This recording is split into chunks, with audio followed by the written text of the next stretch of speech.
ওং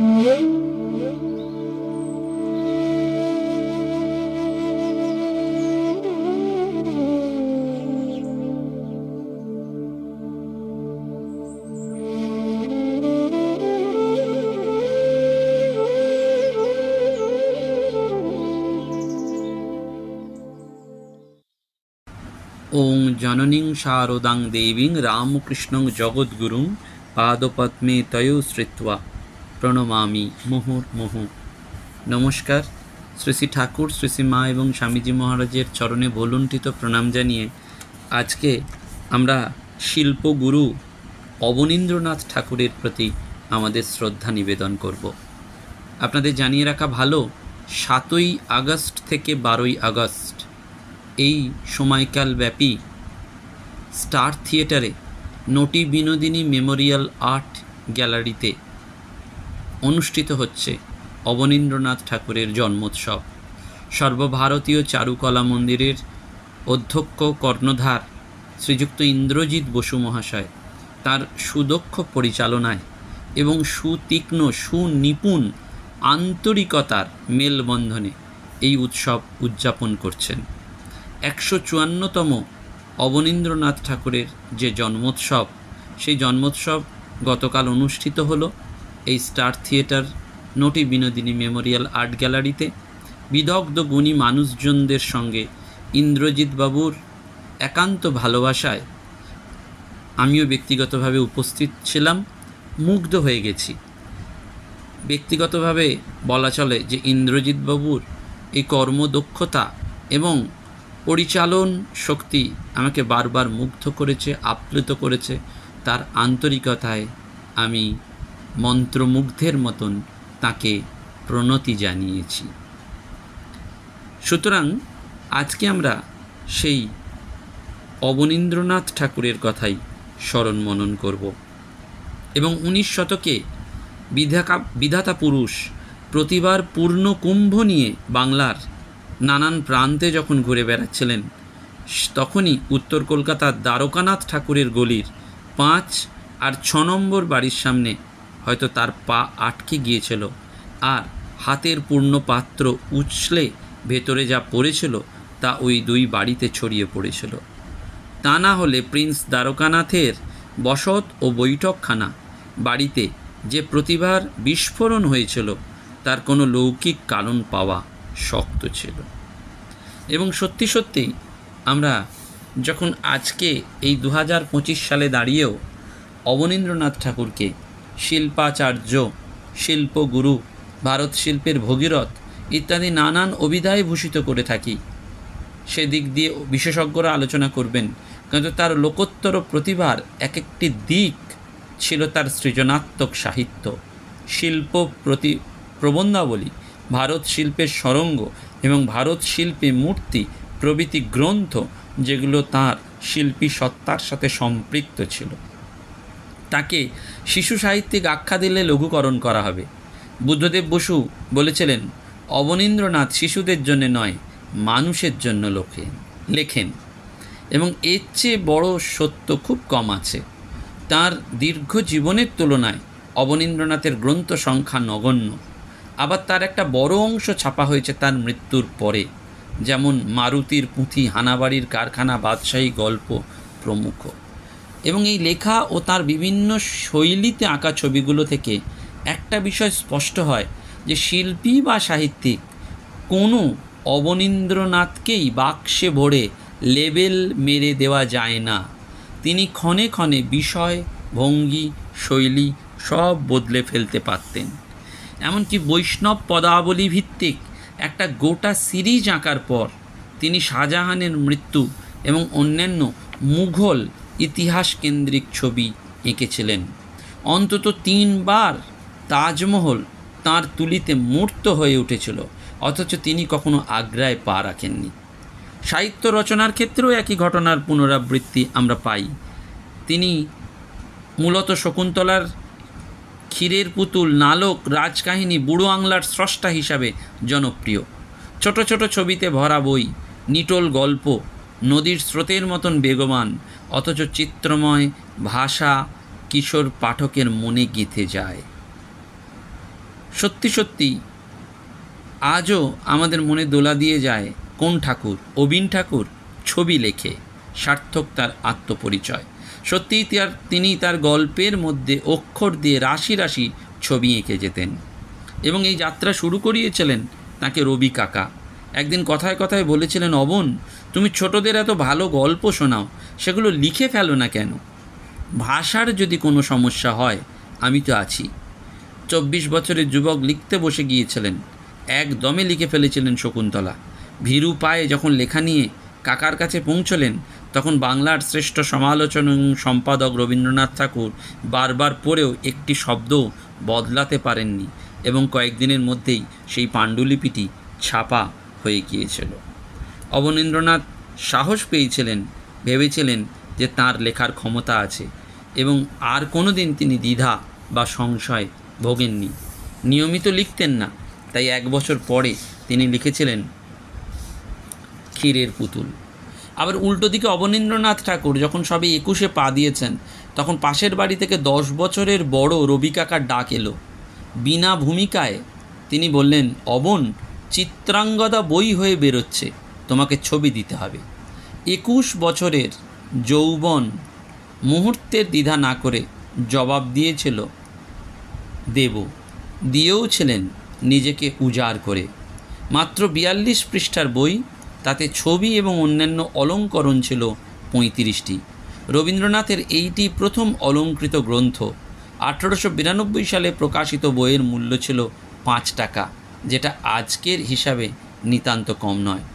রবি কাকা এবং অবনের সৃষ্টিশীল সহযোগিতার এখানেই হয়েছিল শুরু এবং পরবর্তীকালে এই অবনীন্দ্রনাথ ঠাকুরের যেমন বুড়ো আংলা, রাজকাহিনী, ক্ষীরের পুতুল, এগুলির স্রষ্টা হিসাবেই তিনি সংশয়াতীত কাল হিসাবে অনবদ্যভাবে বেঁচে থাকবেন এবং কালের ইতিহাসে বারবার আমাদের স্মরণ করতে হবে যে ওই রবি কাকা বলেছিলেন একবার, অবন, তোমার কি হলো, ছবি আঁকা ছাড়লে কেন? তখন অবনীন্দ্রনাথ ঠাকুর বলেছিলেন, কি জানো রবিকা, এখন যা ইচ্ছে করি তাই এঁকে ফেলতে পারি, সেই জন্যই চিত্রকর্মে আর মন বসে না, নতুন খেলার জন্য মন ব্যস্ত। এইভাবেই তার শিল্প জীবন এবং আমরা বারবার এটি স্মরণ করতে পারি যে 1332 বঙ্গাব্দে শান্তিনিকেতন পত্রিকায় আধুনিক ভারতীয় শিল্পকলা শীর্ষক আলোচনায় ফণীন্দ্রনাথ বসু বলেছিলেন, যখন হ্যাভেল সাহেব কলকাতা আর্ট স্কুলের অধ্যক্ষ ছিলেন, তখন মোগল পদ্ধতি অনুসারে আঁকা কতগুলো ভারতীয় ছবি তার চোখে পড়ে। তিনি সেই সব ছবি কলকাতা আর্ট গ্যালারিতে সংগ্রহ করতে আরম্ভ করলেন এবং তার ছাত্রদের সেই সব ছবি থেকে অনুপ্রেরণা নিতে বললেন। তার ছাত্রদের মধ্যে ছিলেন স্বনামধন্য শিল্পগুরু অবনীন্দ্রনাথ ঠাকুর। তিনি প্রথমে পাশ্চাত্য প্রথা মতে ছবি আঁকতে ব্যস্ত ছিলেন। এখন তার দৃষ্টি তাঁর অঙ্কন পদ্ধতির দিকে আকৃষ্ট হলো। তিনি ভাবলেন যে আজকালকার ভারতীয় চিত্রকরদের উচিত বিদেশি চিত্রকরদের অনুকরণ না করে প্রাচীন শিল্পীদের প্রথা অনুসরণ করা, কারণ প্রাচীন শিল্পের মধ্যেই ভারতের নিজস্ব সাধনার জিনিস রয়েছে এবং সেই সময় থেকেই আচার্য অবনীন্দ্রনাথ ভারতীয় পদ্ধতি অনুসারে ছবি আঁকতে শুরু করলেন। এই রকমে তিনি এক নতুন দল গঠন করতে লাগলেন। সেই দলকে এখন ভারতীয় চিত্রের দল বলা হয় এবং অবনীন্দ্রনাথ সেই সময়ে শিল্পচর্চার যে ঘটনা বর্ণনা করেছেন, তাতে রবীন্দ্রনাথের সক্রিয় প্রেরণা ঠাকুর পরিবারের শিল্প সংস্কৃতি চর্চার অনুকূল আবহ তাকে উজ্জীবিত করেছিল এবং তিনি তাতে পরিষ্কারভাবে বলেছেন যে হ্যাভেল সাহেবের সঙ্গে আর্ট স্কুলের ছাত্র হিসেবে আমার পরিচয় নয়, আমি কোনো কালেই আর্ট স্কুলে ভর্তি হইনি। আমার সঙ্গে হ্যাভেল সাহেবের পরিচয় আমার কৃষ্ণলীলার ছবি নিয়ে এবং সেই সূত্রে মোগল শিল্প এবং অন্যান্য শিল্পের সঙ্গে পরিচয় বিশেষ করে তাঁরই সাহায্যে আমার ঘটল। সেই জন্যে আমি তাকে বলি আমার গুরু, কিন্তু হ্যাভেল সাহেব আমাকে ডাকতেন কোলাবোরেটর বলেই, স্নেহ করে কখনো বা বলতেন চেলা। বাংলা কবি আর্টের সূত্রপাত করলেন, বাংলার আর্টিস্টও সেই সূত্র ধরে একলা একলা কাজ করে চলেছেন কতদিন।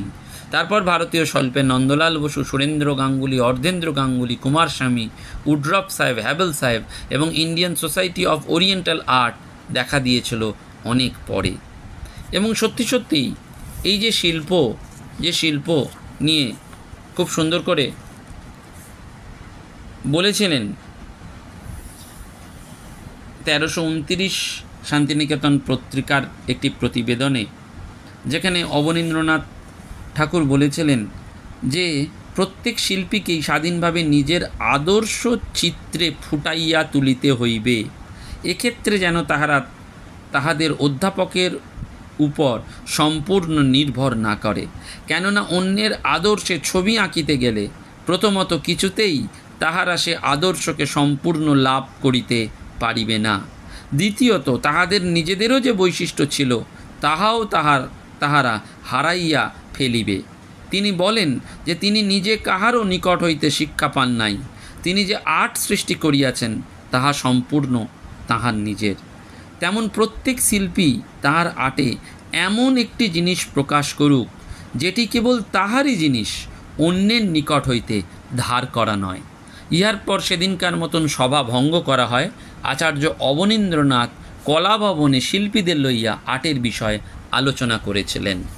এবং সত্যি সত্যি তার এই বহুমুখী প্রতিভা ছিল, এবং সেই প্রতিভা আমাদের বারবার আজকে এই তার জন্মোৎসবের স্মরণ পর্বে বারবার উল্লেখ করতে ইচ্ছা হয়, যেখানে তিনি বারবার বলেছিলেন যে শিল্পকে জানতে হলে যেখান থেকে কেবল মতই বার হচ্ছে সেই টোলে গেলে আমাদের চলবে না। ঋষি ও কবি এবং মন্ত্রদ্রষ্টা তাদের কাছে যেতে হবে চিত্রবিদকে। বিদ্যমান এই যে জগৎ চিত্র, এর উৎপত্তি স্থান অবিদ্যমানের মধ্যে। চিত্রের রহস্য এক কথায় প্রকাশ করলেন ঋষিরা। মানুষ মনের মধ্যে ডুব দিয়ে অবিদ্যমানের মধ্যে বিদ্যমানকে ধরলে সে হলো শিল্পী। সে রচনা করলে, চিহ্ন বর্জিত যা ছিল তাকে চিহ্নিত করলে, পাথরের রেখায়, রঙের টানে, সুরের মিরে, গলার স্বরে। অবনীন্দ্রনাথ আরও সোজা ভাষায় শিল্পীর পরিচয় দিয়েছেন মহাত্মা কবীরের দোহা উদ্ধৃত করে। তার কথায়, আহা, এই জগৎচিত্রের যিনি মহান রচয়িতা, তিনি সুনিপুণ সত্য সূত্রধর। সেই জন্যেই শ্রেষ্ঠ শিল্পী, যে চিত্রের সঙ্গে নিতে পারল ওই অদৃশ্য চিত্রকরকেও মনের সূক্ষ্ম দৃষ্টি সামর্থ্যে। কবীরের উক্তি, জিন বহু চিত্র বানাইয়া সাঁচা সূত্রধারী, কহি কবির তেজন বলে চিত্রবন্ত লেহি বিচারি। অর্থাৎ এই শিল্পের মধ্যেও যে আলোক, যে চেতনা, যে দোতনা রয়েছে, এবং সেইটি কিন্তু কাব্য সাহিত্য, শিল্পকলা সৃষ্টিতে বারবার দেখতে পাওয়া যায়। শিল্পী মনের আপন আকুল আবেগ ভগবানের মাধুর্য লীলাকে চিত্রায়িত করে, এবং সেই জন্যই এই মানুষরা যুগপুরুষ হয়ে যান, কালো পুরুষ হয়ে যান। অবনীন্দ্রনাথ ঠাকুরের কথা, মানুষ হিসেব চায় না, চায় গল্প। সত্যি সত্যি আমরা বারবার মনে করি যে অবনীন্দ্রনাথ ঠাকুরের মতন মানুষ আমাদেরকে ভাবায়। এবং অবনীন্দ্রনাথের দুটি মাত্র প্রিয় গন্তব্য ছিল, একটা দার্জিলিং আর পুরী। সত্যি সত্যি সরস্বতীর বরপুত্র হিসাবে এই অতুলনীয় প্রভাবশালী মানুষটি আমাদের সমৃদ্ধ করে। আমাদের প্রত্যেকের ভেতরে যে শিশু মনটি রয়েছে তাকে জাগিয়ে দিয়ে বেকার কলির মতোই নিঃশব্দে চলে গেছেন রং তুলি দিয়ে তৈরি তার নিজস্ব মায়ালোকে। তিনি রানীচন্দকে বলেছিলেন, আমি তো বলি আমি পরিপূর্ণতা পাইনি, তার আগেই বয়সের পরিপূর্ণতা এসে গেছে, তাই ক্ষমতা নেই বসে বসে খেলনা গড়ি কাঠকুটো দিয়ে। নমস্কার, ধন্যবাদ। প্রাণারাম প্রাণারাম প্রাণা